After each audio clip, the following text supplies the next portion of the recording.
ওম শান্তি। আজ 11ই মে 2024 বাবার অমূল্য মধুর মহাবাক্য শুনব। আজকের মুরলিতে বাবা বলছে, মিঠে মিঠে বাচ্চে, তোমরা এখন আল্লাহকে পেয়েছ, তাই সোজা পথে চলো, অর্থাৎ নিজেকে আত্মা মনে করো। দেহ মনে করাই হলো উল্টো পথে যাওয়া। আজকের মুরলির প্রশ্ন, এমন কোন কথাটি বুঝতে পারলে অসীম জগতের বৈরাগী হতে পারবে? উত্তর, পুরানো দুনিয়া এখন হোপলেস, নিরাশাজনক কবরখানায় পরিণত হবে। এই কথাটি বুঝে নিতে পারলেই অসীম জগতের বৈরাগী হতে পারবে। তোমরা জানো, এখন নতুন দুনিয়া স্থাপিত হচ্ছে।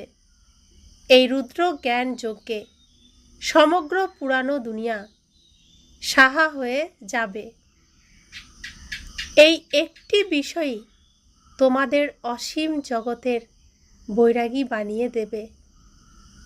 তোমাদের হৃদয়, মন এখন এই কবরখানা থেকে সরে গেছে। ওম শান্তি। আসলে হলো ডবল ওম শান্তি, কারণ দুটি আত্মা রয়েছে। দুই আত্মারই স্বধর্ম হলো শান্ত। বাবার স্বধর্ম শান্ত। বাচ্চারা সেখানে শান্তিতে থাকে, তাকে বলা হয় শান্তিধাম। বাবাও সেখানে থাকেন। বাবা তো সদাই পবিত্র। বাকি আর যে সকল মনুষ্যরা রয়েছে, তারা পুনর্জন্ম নিতে নিতে অপবিত্র হয়ে যায়। বাবা বাচ্চাদের বলেন, বাচ্চারা নিজেদেরকে আত্মা মনে করো। আত্মা জানে পরমপিতা পরমাত্মা জ্ঞানের সাগর, শান্তির সাগর। তার অনেক মহিমাও রয়েছে। তিনি সকলের পিতা আর সকলের সদ্গতি দাতাও। তাই সকলেরই বাবার উত্তরাধিকারের উপর অবশ্যই অধিকার রয়েছে। বাবার কাছ থেকে কি উত্তরাধিকার পাওয়া যায়? বাচ্চারা জানে যে বাবাই হলেন স্বর্গের রচয়িতা। তাই অবশ্যই তিনি স্বর্গের অবিনাশী উত্তরাধিকার দেবেন, আর অবশ্যই তা দেবেন এই নরকেই। নরকের উত্তরাধিকার দিয়েছে রাবণ। এই সময় সকলেই নরকবাসী। তাই অবশ্যই এই উত্তরাধিকার রাবণের থেকেই প্রাপ্ত হয়েছে। নরক আর স্বর্গ দুই রয়েছে। এ কথা কে শোনে? আত্মা। অজ্ঞানতায় থাকাকালীনও সব কিছু আত্মাই করত, কিন্তু দেহ অভিমানের কারণে মনে করা হয় সব কিছু শরীর করে। আমাদের স্বধর্ম হলো শান্ত। এ কথা ভুলে যায়। আমরা হলাম শান্তিধাম নিবাসী। রাস্তা দিয়ে যখন গাড়ি চলে আর গাড়ির সাথে ধাক্কা লাগলে কি বলে? যে গাড়ি ধাক্কা মেরে দিয়েছে। কিন্তু গাড়িকে চালাচ্ছিল কে? ড্রাইভার। ধাক্কা কে মেরেছে? ড্রাইভার। কিন্তু বলি কি? গাড়ি ধাক্কা মেরেছে। ঠিক সেরকম আমাদের এই শরীররূপী গাড়ি আমি আত্মারূপী ড্রাইভার চালাই, কিন্তু গাড়িকে যেহেতু দেখা যায়, তাই বলা হয় এই গাড়ি করেছে, এই শরীরই করেছে। বাবা বলছেন, এও বোঝা উচিত যে সত্য খণ্ডই স্বর্গ ক্রমশ মিথ্যা খণ্ডে নরকে পরিণত হয়। ভারত সত্যখণ্ড ছিল, পরে তা রাবণ রাজ্য মিথ্যা খণ্ডে পরিণত হয়েছে। এ তো সাধারণ কথা, মানুষ কেন বোঝে না? কারণ আত্মা তম প্রধান হয়ে গেছে, যাকে প্রস্তর বুদ্ধি বলা হয়। যিনি ভারতকে স্বর্গে পরিণত করেছেন, পূজ্য বানিয়েছেন, তাকেই আবার পূজারী হয়ে গালি দেয়। এতে কারোর দোষ নেই। বাবা বাচ্চাদের বোঝান এই ড্রামা কিভাবে তৈরি হয়ে রয়েছে, কিভাবে পূজ্য থেকে পূজারী হয়েছে। বাবা বোঝান আজ থেকে 5000 বছর পূর্বে ভারতে আদি সনাতন দেবী দেবতা ধর্ম ছিল, যেন কালকেরই কথা, কিন্তু মানুষ তা সম্পূর্ণ ভুলে গেছে। শাস্ত্রাদি এই সব কিছুই ভক্তি মার্গের জন্য বসে বানানো হয়েছে। শাস্ত্র হলোই ভক্তি মার্গের জন্য, জ্ঞান মার্গের জন্য নয়। জ্ঞান মার্গের কোনো শাস্ত্রই তৈরি হয় না। বাবাই প্রতি কল্পে এসে বাচ্চাদের নলেজ দেন দেবতা পদ প্রাপ্তির জন্য। বাবা পড়ান ক্রমশ এই জ্ঞান প্রায় লুপ্ত হয়ে যায়। সত্যযুগে কোনো শাস্ত্রাদি থাকে না, কারণ সেখানে রয়েছে জ্ঞান মার্গের প্রাপ্তি প্রালব্ধ। 21 জন্মের জন্য অসীম জগতের পিতার কাছ থেকে অসীম জগতের উত্তরাধিকার প্রাপ্ত হয়। পরে আবার অল্পকালের জন্য রাবণের উত্তরাধিকারও পাওয়া যায়, যাকে সন্ন্যাসীরা কাক বিষ্ঠা সম সুখ বলে। সেখানে শুধু দুঃখই দুঃখ, তাই এর নাম দুঃখধাম। কলিযুগের পূর্বে হলো দ্বাপর, তাকে বলা হবে সেমি দুঃখধাম, আর এ হলো ফাইনাল দুঃখধাম। আত্মাই 84 জন্ম নেয় আর নিচে নামতে থাকে। বাবা সিঁড়িতে চড়িয়ে দেন, কারণ সৃষ্টি চক্রকে পুনরায় অবশ্যই আবর্তিত হতে হবে, ঘুরতে হবে। যেমন সূর্য উদয় হয়, সকাল হয়, বিকাল হয়, সন্ধ্যা হয়, আবার গভীর রাত হয়, ভোর রাত হয়, আবার সকাল হয়, প্রতিদিন হয়। এ আবর্তিত হতেই থাকে, ঘুরতেই থাকে। সেরকম সৃষ্টিচক্রও এভাবেই ঘুরতে থাকে। সকাল হবে সত্যযুগ, বিকাল হবে ত্রেতা যুগ, সন্ধ্যা হবে দ্বাপর যুগ, গভীর রাত হবে কলিযুগ। এই চক্র চলতেই থাকে, এর কোনো বিরাম নেই। অবিরাম চক্র আবর্তিত হতেই থাকে। তো বাবা বলছেন নতুন দুনিয়া ছিল, দেবী দেবতাদের রাজ্য ছিল, দুঃখের কোনো নাম বা চিহ্নই ছিল না। তাই দেখানো হয় যে বাঘে গরুতে একত্রে জল পান করছে, সেখানে হিংসার কোনো কথাই নেই। তাই অহিংসা পরম দেবী দেবতা ধর্ম বলা হয়। শ্রীকৃষ্ণর দুনিয়া, সত্যনারায়ণের দুনিয়া। শ্রীকৃষ্ণকে বলা হয় সম্পূর্ণ নির্বিকারী, মর্যাদা পুরুষোত্তম, অহিংসা পরম ধর্ম তার। তিনি সর্বগুণ সম্পন্ন, 16 কলা সম্পূর্ণ। তিনি এখন তো নেই, এখন তিনি ব্রহ্মারূপে, অর্থাৎ তার বানপ্রস্থ অবস্থায় স্বয়ং ভগবানের কাছে এই ঈশ্বরীয় পড়াশোনা করছেন। সমস্ত গুণ তিনি আবার নিজের মধ্যে ভরছেন। ঈশ্বরের সমস্ত শক্তি নিজের মধ্যে জাগরিত করছেন শ্রীকৃষ্ণ হয়ে জন্মগ্রহণ করার জন্য। যেমন একটি বাচ্চা ঈশ্বরের শক্তি নিয়েই পৃথিবীতে জন্মগ্রহণ করে, তারপর সম্পূর্ণ জীবন বিভিন্ন চরিত্রে তাকে অভিনয় করতে হয় একটা জীবনে। আবার যখন বৃদ্ধ অবস্থা হয় তখন তিনি ঈশ্বরের কাছেই পড়াশোনা করেন, ঈশ্বরের সাধনা করেন। তারপর আবার বৃদ্ধ শরীর ত্যাগ করে নতুন নতুন শরীর গ্রহণ করেন ছোট শিশুর শরীরের মাধ্যমে। এই জীবনচক্র চলতেই থাকে। শ্রীকৃষ্ণর এই যে সৃষ্টির চক্র,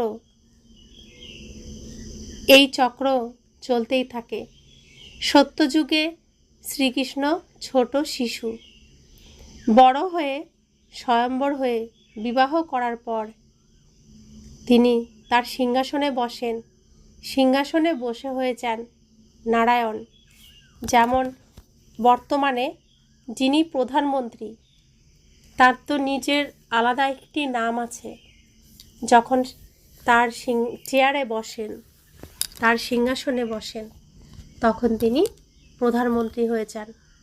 ঠিক সেরকমই শ্রীকৃষ্ণ, তার নিজের নাম শ্রীকৃষ্ণ, যখন সিংহাসনে বসেন তখন তার পদের নাম হয়ে যায় নারায়ণ। শ্রীকৃষ্ণর সিংহাসনে বসার পর, রাজমুকুট পরার পর, রাজ তিলক পরার পর, রাজ্যাভিষেক হওয়ার পর তিনি হয়ে যান নারায়ণ। শুরু হয় সত্যনারায়ণের রাজত্ব। পবিত্রতা, সুখ, শান্তি, অহিংসা সত্যনারায়ণের রাজত্বের অলংকার। যেখানে কোনো হিংসা থাকে না। হিংসা হলো এখানে সর্বপ্রথম হিংসা হলো কাম কাটারি চালানো।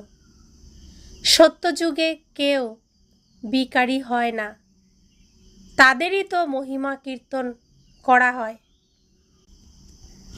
লক্ষ্মীনারায়ণের মহিমার গায়ন হয় যে তুমি সম্পূর্ণ নির্বিকারী, অহিংসা তোমার পরম ধর্ম, সম্পূর্ণ পবিত্র।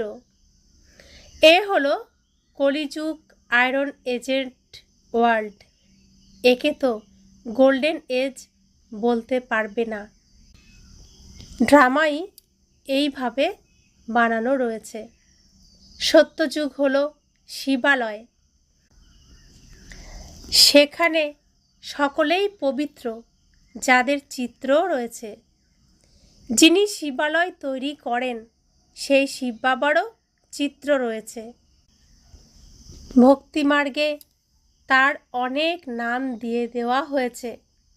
বাস্তবে নাম হলো একটি। বাবার নিজস্ব শরীর নেই। তিনি স্বয়ং বলেন, আমাকে নিজের পরিচয় দিতে বা রচনার আদি মধ্য অন্তের জ্ঞান শোনাতে আসতেই হয়। আমাকে এসে তোমাদের সেবা করতে হয়। তোমরাই আমাকে ডাকো, হে পতিত পাবন এসো। সত্যযুগে ডাকো না, এই সময়ই সকলেই ডাকে, কারণ বিনাশ সামনে দাঁড়িয়ে রয়েছে। ভারতবাসীরা জানে এ হলো সেই মহাভারতের লড়াই। পুনরায় আদি সনাতন দেবী দেবতা ধর্মের স্থাপনা হয়। বাবাও বলেন, আমি রাজার রাজা বানাতে আসি। আজকাল তো মহারাজা, বাদশাহ ইত্যাদিরা আর নেই। এখন শুধু প্রজার উপরে প্রজার রাজ্য। বাচ্চারা বোঝে, আমরা অর্থাৎ ভারতবাসীরা সম্পন্ন ছিলাম। হিরে জহরতের প্রাসাদে ছিলাম। নতুন দুনিয়া ছিল। পুনরায় সেই নতুনই পুরানো হয়েছে। প্রত্যেকটি জিনিসই পুরনো হয়। যেমন ঘর নতুন বানানো হয়, কিন্তু শেষে আবার তার আয়ু কম হয়ে যায়। বলা হবে এ হলো নতুন, এ হলো আধা পুরানো, এ হলো মাঝারি। প্রত্যেক জিনিসই শত রজ তম হয়। ভগবানুবাচ, তাই না? ভগবান হলেন ভগবান। ভগবান কাকে বলা হয় তাও জানে না। রাজা রানী তো নেই, এখানে রয়েছে প্রেসিডেন্ট, প্রাইম মিনিস্টার আর তাদের অনেক মন্ত্রী। সত্যযুগে হয় যথা রাজা রানী তথা প্রজা। পার্থক্য বাবা বলেছেন। সত্যযুগের যারা মালিক তাদের মন্ত্রী পরামর্শদাতা থাকে না, প্রয়োজন নেই। এই সময়েই শিব বাবার কাছ থেকে শক্তি প্রাপ্ত করে তারা সেই পদ প্রাপ্ত করে। এই সময় বাবার কাছ থেকে অনেক উচ্চ পরামর্শ পাওয়া যায়, যার ফলে উচ্চ পদপ্রাপ্তি ঘটে। তারপর আর কারো কাছ থেকে পরামর্শ নেবে না। ওখানে পরামর্শদাতা থাকে না। পরামর্শদাতা তখন হয় যখন বাম মার্গে চলে যায়, বুদ্ধিভ্রষ্ট হয়ে যায়। মূল বিষয় হলো বিকারের। দেহ অভিমানের কারণেই বিকারের জন্ম হয়। তার মধ্যে কাম বিকার হলো নম্বর 1। বাবা বলেন এই কাম বিকার হলো মহাশত্রু, এর উপরেই বিজয় প্রাপ্ত করতে হবে। বাবা অনেকবার বুঝিয়েছেন, নিজেকে আত্মা নিশ্চয় করো। ভালো বা খারাপ সংস্কার আত্মাতেই থাকে, এখানেই কর্মভোগ করতে হয়, সত্যযুগে নয়। ওটা হলো সুখধাম। বাচ্চারা, বাবা এসে তোমাদের সুখধাম শান্তিধাম নিবাসী বানান। বাবা ডাইরেক্ট আত্মাদের সাথে কথা বলেন, সকলকে বলেন বুদ্ধির দ্বারা নিজেকে আত্মা নিশ্চয় করে বসো। দেহ অভিমান ছাড়ো। এই দেহ বিনাশী, তুমি অবিনাশী আত্মা। এই জ্ঞান আর কারোর মধ্যে নেই। জ্ঞানকে না জানার কারণে ভক্তিকেই জ্ঞান বলে মনে করেছে। বাচ্চারা, তোমরা এখন বোঝো ভক্তি হলো আলাদা। জ্ঞানের দ্বারা সদ্গতি হয়। ভক্তির সুখ হলো অল্পকালের জন্য, কারণ পাপাত্মা হয়ে যায়, বিকারে চলে যায়। তোমরা আধা কল্পের জন্য অসীম জগতের উত্তরাধিকার পেয়েছিলে, এখন তা পূর্ণ হয়ে গেছে। এখন বাবা পুনরায় উত্তরাধিকার দিতে এসেছেন, যাতে পবিত্রতা, সুখ, শান্তি সব কিছু পাওয়া যায়। বাচ্চারা, তোমরা জানো এই দুনিয়াকে কবরখানায় পরিণত হতেই হবে।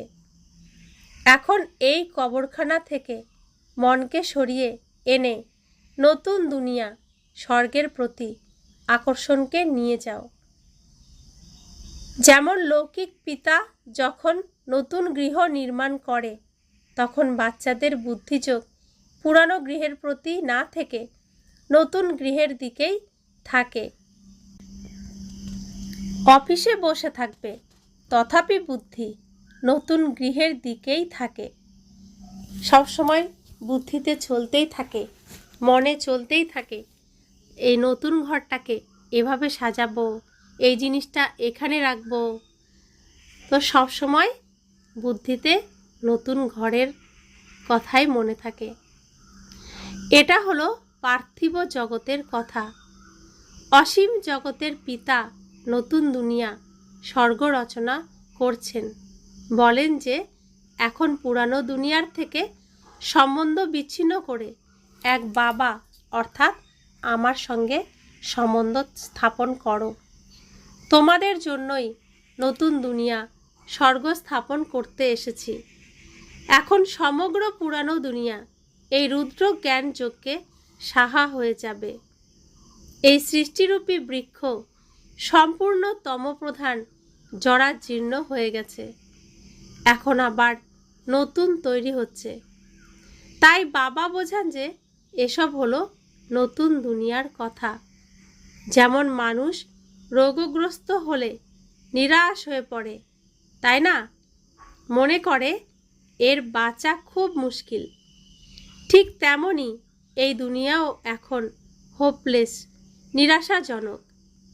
কবরখানায় যখন পরিণত হবেই, তখন কেন একে স্মরণ করবে? নতুন বাড়ি তৈরি হচ্ছে সত্যযুগে, মহল তৈরি হচ্ছে। আমার মহল এত সুন্দর, কত সুন্দর বিভিন্ন রত্ন দিয়ে সুসজ্জিত, বাগান কত সুন্দর, কত রকমের ফুল গাছ, কত প্রজাপতি উঠছে। নিজের নতুন বাড়ি এভাবেই স্মরণ করতে হবে। পুরানোকে মনে না করে নতুনকেই এখন ভাবতে হবে। এ হলো অসীম জগতের সন্ন্যাস। হঠযোগী সন্ন্যাসীরা শুধু ঘর বাড়ি ছেড়ে চলে যায়।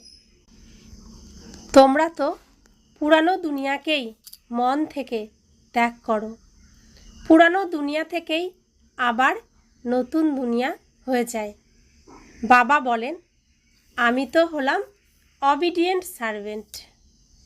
আমি বাচ্চাদের সেবা করতে এসেছি। আমাকে ডাকা হয়েছে, বাবা আমরা পতিত হয়ে গেছি, তুমি এই পতিত দুনিয়ায় আর পতিত শরীরে এসো। দেখো নিমন্ত্রণ কিভাবে করে। পতিত বানিয়েছে রাবণ, যাকে দহন করতেই হয়। এ হলো অতি শক্তিশালী শত্রু। যখন থেকে এই রাবণ এসেছে, তখন থেকে তোমরা আদি মধ্য অন্ত দুঃখই পেয়েছ। বিষয় সাগরে হাবুডাবু খাচ্ছ। এখন বাবা বলেন, বিষ ছেড়ে অমৃত পান করো। আধা কল্প রাবণ রাজ্যে তোমরা বিকারের কারণে কত দুঃখী হয়ে পড়েছ। এতটাই উন্মত্ত হয়ে যাও যে বসে বসে বাবাকে গালি দাও। গালিও এত দাও, অবাক করে দাও। যিনি তোমাদের পবিত্র বিশ্বের মালিক বানান, তাকেই তোমরা সর্বাপেক্ষা অধিক গালি দাও। মানুষের জন্য বলো যে 84 লক্ষ যোনি, আর আমায় সর্বব্যাপী বলে দাও। এও হলো ড্রামা। বাবা তোমাদের মজা করতে করতে বোঝান।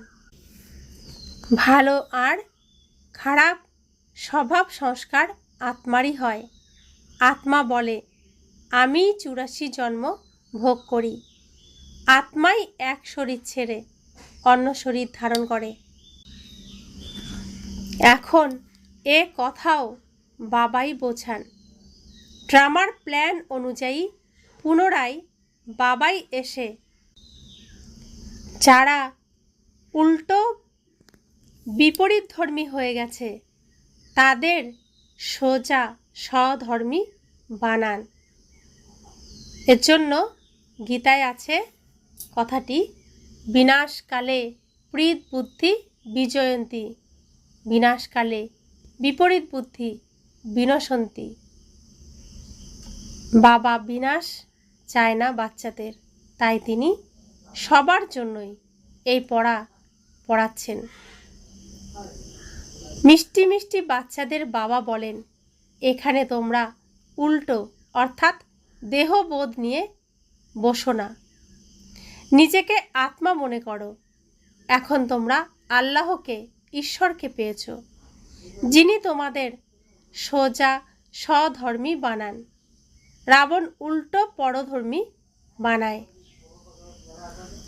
পুনরায় সোজা হলে তোমরা সঠিকভাবে দাঁড়াও। এও এক নাটক। এই জ্ঞান বাবাই বসে বলেন। ভক্তি হলো ভক্তি, আর জ্ঞান হলো জ্ঞান। ভক্তি সম্পূর্ণ আলাদা। কথিত আছে যে একটি জলাশয় আছে যেখানে স্নান করলে পরী হয়ে যায়। আবার এও বলে, পার্বতীকে অমর কথা শুনিয়েছেন। তোমরাই তো এখন অমর কথা শুনছো, তাই না? শুধু এক পার্বতীকেই কি অমর কথা শুনিয়েছেন? এ হলো অসীম জগতের কথা। অমরলোক হলো সত্যযুগ, মৃত্যুলোক হলো কলিযুগ। একে কাঁটার জঙ্গল বলা হয়। বাবাকে জানেই না। তারা বলেও যে পরমপিতা পরমাত্মা হে ভগবান, কিন্তু জানে না। তোমরাও জানতে না।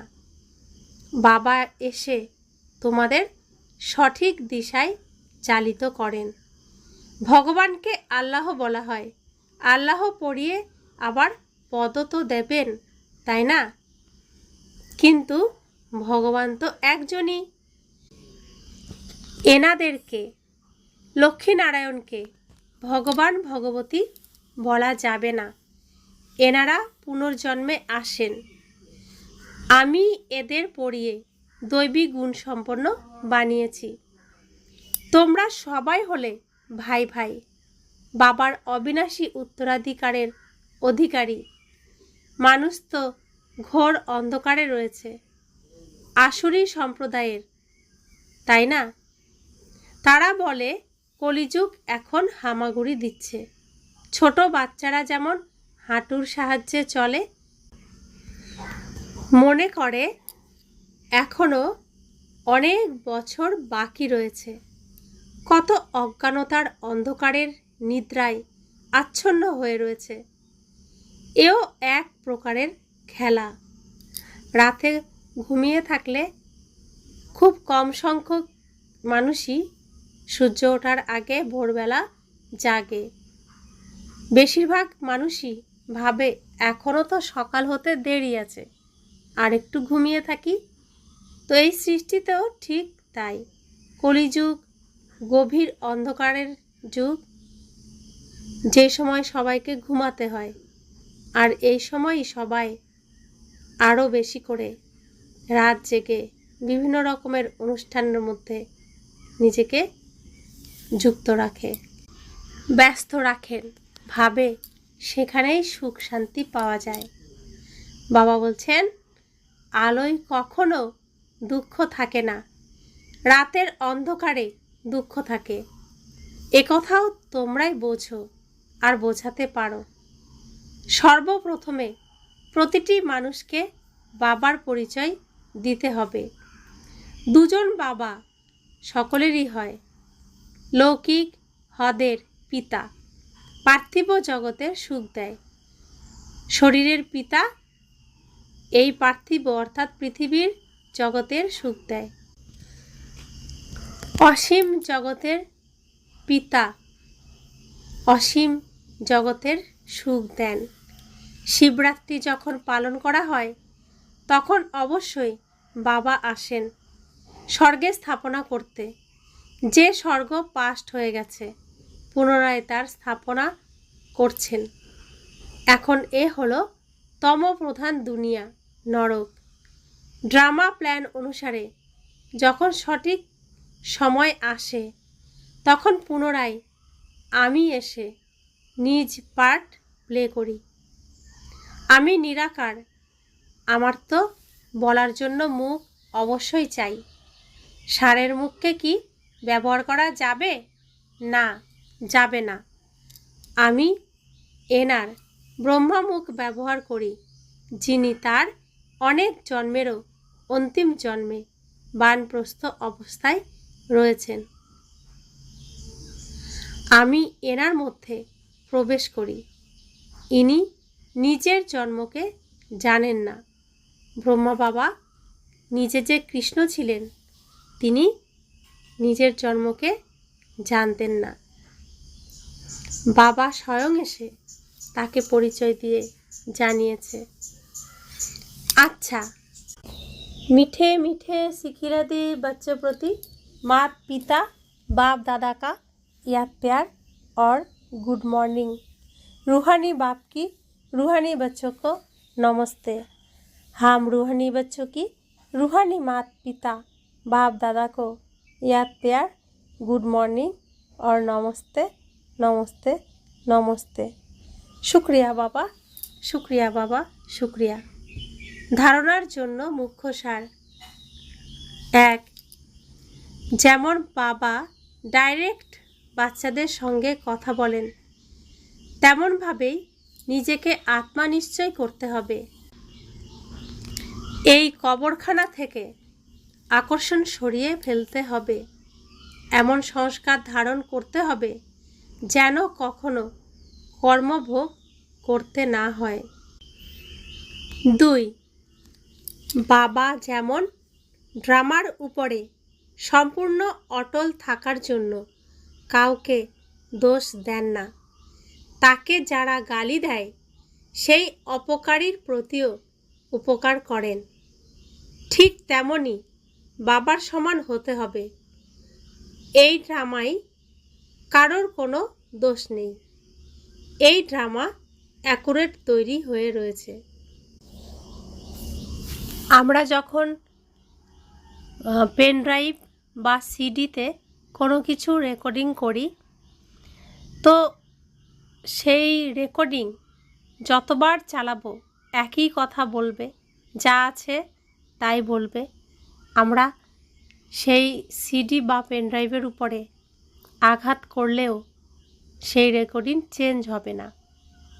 ঠিক সেরকমই আমরা আত্মারা যে অভিনয় করছি, এখন আমাদের রেকর্ডিং হচ্ছে, আমরা যে সিনেমার জন্য এখন রেকর্ডিং করছি, তো সত্যযুগের তো স্টেজ, সেখানে আবার এই সিনেমা শুরু হবে নতুন করে। শ্রীকৃষ্ণর জন্ম দিয়ে সিনেমার ফার্স্ট সিন শুরু হয়। তো এই যে রেকর্ডিং হয়ে রয়েছে, এ তো কারোর পক্ষেই পরিবর্তন করা সম্ভব নয়, চেঞ্জ করা সম্ভব নয়। কিন্তু ফাইলের উপরে রাইট ক্লিক করে ডিলিট অপশান করলে সেই রেকর্ডিং কিন্তু ডিলিট হয়ে যায়, আবার নতুন করে রেকর্ডিং করা যায়। তো এর জন্যই কোনো মানুষকে কোনো মানুষ কখনোই পরিবর্তন করতে পারে না। যা রেকর্ডিং করা আছে সে সেটাই করতে থাকে, কিন্তু সে চাইলে আগের যে রেকর্ডিং করা ছিল সেটাকে ডিলিট করে নিজে আবার নতুন করে রেকর্ডিং করতে পারে। তাই আমরা বলি স্বয়ং ভগবান এসেও একে পরিবর্তন করতে পারবে না। নিজে পরিবর্তন না হলে কেউ পরিবর্তন করতে পারবে না। তো বাবার এই জ্ঞান যা আমাদের দিচ্ছেন, এর সাথে আমাদের অনেক কিছুই মিলে যাচ্ছে, কারণ বাবার সত্য জ্ঞান, তাই মিলে যাচ্ছে। বরদান। প্রতিটি কদমে বরদাতার থেকে বরদান প্রাপ্ত করে পরিশ্রম করা থেকে মুক্ত থাকা অধিকারী আত্মা ভব। যারা হলোই বরদাতার বাচ্চা, তাদের প্রতিটি কদমে বরদাতার থেকে বরদান স্বতই প্রাপ্ত হয়। বরদানই হলো তার পালনা, বরদানের পালনার দ্বারাই পালন করেন। বিনা পরিশ্রমে এত শ্রেষ্ঠ প্রাপ্তি হওয়া, একেই বরদান বলা হয়। তো তোমরা জন্ম জন্মের প্রাপ্তির অধিকারী হয়ে গেলে। প্রতিটি কদমে বরদাতার থেকে বরদান প্রাপ্ত হচ্ছে আর সদাই প্রাপ্ত হতে থাকবে। অধিকারী আত্মার জন্য দৃষ্টির দ্বারা, বাণীর দ্বারা, সম্বন্ধের দ্বারা বরদানই বরদান রয়েছে। কালকে মুরলিতে বাবা আমাদেরকে বাদর সেনা বলেছেন। আমরা ঈশ্বরীয় কুলে জন্মগ্রহণ করার আগে আচরণ বাদরের মতোই করতাম। ঈশ্বরীয় কুলে জন্মগ্রহণ করার পর বাবা আমাদের প্রত্যেক দিন পরিষ্কার করে দিচ্ছেন আর স্নান করিয়ে দিচ্ছেন, খাইয়ে দিচ্ছেন, আমাদের সেবা শুশ্রূষা করে সুস্থ করে তুলছেন, সঠিক শিক্ষা দিচ্ছেন, দেবী দেবতার আচরণ শেখাচ্ছেন, রিহার্সাল করাচ্ছেন, ট্রেনিং করাচ্ছেন, যাতে স্টেজে গিয়ে আমরা প্রথমে দেবী দেবতার মতো আচরণ করতে পারি। প্রত্যেক দিন বরদান দিচ্ছেন, মহান আত্মা, লাডলে বাচ্চা, প্রিয় বাচ্চা, নয়নের মণি বাচ্চা, হৃদয় সিংহাসন আসন অধিকারী বাচ্চা। তো প্রত্যেক দিনই আমাদেরকে বাবা খুব আদর করে করে শিক্ষা দিচ্ছেন। স্লোগান: সময়ের তীব্র গতি অনুসারে পুরুষার্থের গতিও তীব্র করো। এখন সময় এত দ্রুত, এত ফাস্ট, সব কিছু এত তাড়াতাড়ি ফাস্ট গতিতে পরিবর্তন হচ্ছে। তো সেই সময়ের সাথে আমাদের সামঞ্জস্য রেখে পুরুষার্থ করতে হবে। বাবা আগে বলেছিলেন, সময়ের উপর তোমরা নিজেকে ছেড়ে দিও না, সময়ের আগে তৈরি হয়ে যাও। সময় তো তোমরা সৃষ্টি করো, সেই সময়ের দ্বারা তোমরা কেন পরিচালিত হবে? সেই সঠিক সত্যযুগের সময়কে তো আমরাই আনব। সময় আমাদের শিক্ষা দিয়ে তৈরি করবে, নাকি আমাদের তৈরি হয়ে সময়কে সুন্দর করে তুলতে হবে? কিন্তু আমরা বাচ্চারা কতটা করেছি আমরাই জানি। তো বাবা তবুও আমাদের বলে মিষ্টি বাচ্চা। তো এখন সময় যা আমরা দেখছি চারিদিকে, সেই অনুযায়ী নিজেকে তীব্রভাবে দিন রাত পড়াশোনা করে রেডি হতে হবে, পরীক্ষার আগে যেমন স্টুডেন্টরা করে। ওম শান্তি।